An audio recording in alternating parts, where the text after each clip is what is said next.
Hello বন্ধুরা, নমস্কার। আমি আজকে আবার চলে আসছি। খুব ঠান্ডা পড়েছে, তাই একটু মনে হচ্ছে কোনো পকোড়া বা কিছু খাই। এই দেখেন, মিষ্টি কুমড়ার আমি আজকে পকোড়া বা বড়া করব।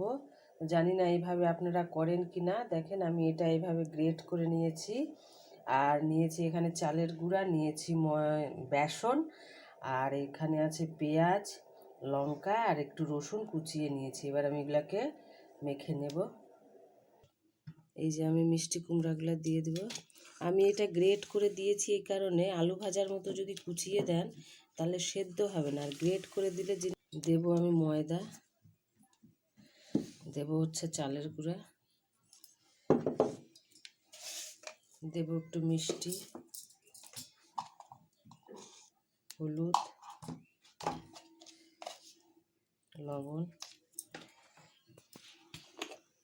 একটু কালো জিরা। যেহেতু এটা মিষ্টি কুমড়া, অনেকে মিষ্টি কুমড়া খেলে গা হাত পা ব্যথা করে, কারো অ্যালার্জি হয়, তো মিষ্টি কুমড়ার যখনই কোনো কিছু করবেন ওর মধ্যে একটু কালো জিরা বা রসুন দিবেন, তাহলে যে মিষ্টি কুমড়ার যেই ব্যথা বিষের যেই বিষটা সেটা মরে যায়।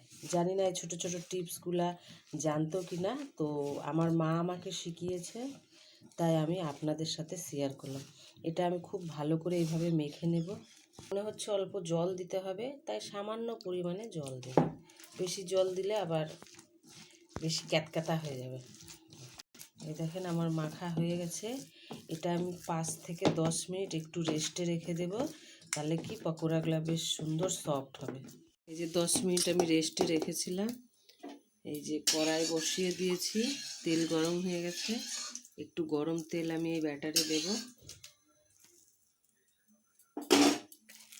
তাহলে বেশ বড়াটা খেতে স্বাদ হয়। এইভাবে মিষ্টি কুমড়ার বড়া আপনারা করে খাবেন, দেখবেন খুব ভালো লাগবে। দেখেন, আমি অনেক বেশি তেলে, ডুবো তেলে ভাজবো না, অল্প তেলেই ভাজবো। মিষ্টি কুমড়া চোখের পক্ষেও খুব ভালো, লাল ফল তো ডাক্তার বলেই চোখের জন্য খাওয়ার। এই মিষ্টি কুমড়া এইভাবে বড়া করে খাবেন, বাচ্চাদেরও দেবেন, দেখবেন ভাল লাগবে। ডাল ভাত হোক বা চায়ের সাথে হোক, সব কিছুর সাথেই পকোড়া খাওয়া যায়।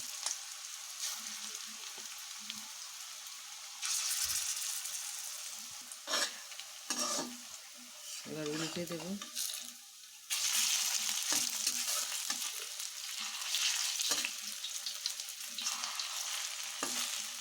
শীতের দিনে বেশ বড়া টড়া খেতে ভালোই লাগে। তো এরকম নিত্য নতুন রেসিপি পাওয়ার জন্যে আপনারা যদি আমার চ্যানেলে নতুন হন, তাহলে প্লিজ চ্যানেলটাকে সাবস্ক্রাইব করে নেবেন। যত নতুন নতুন রেসিপি ছাড়বো আপনারাও পেয়ে যাবেন, আপনাদের বন্ধুদের সাথেও শেয়ার করবেন। আমি আঁচ কম করে ভেজেছি, দেখেন বড়াগুলা কি সুন্দর ফুলে ফুলে উঠেছে। যে কোনো বড়া ব্যাটার তৈরি করে 5-10 মিনিট রেস্টে রাখবেন, সেই বড়াটা না বেশ দেখতে ফুলো ফুলো ডুবো ডুবো হয়।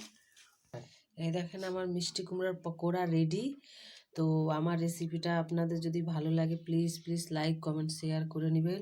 চা, কফি, ভাত বা ডাল ভাত হলে এটা সবার সাথে খেতে পারবেন। বাচ্চাদের নিয়ে সবাই, বড়রা ছোটরা সবাই এনজয় করুন।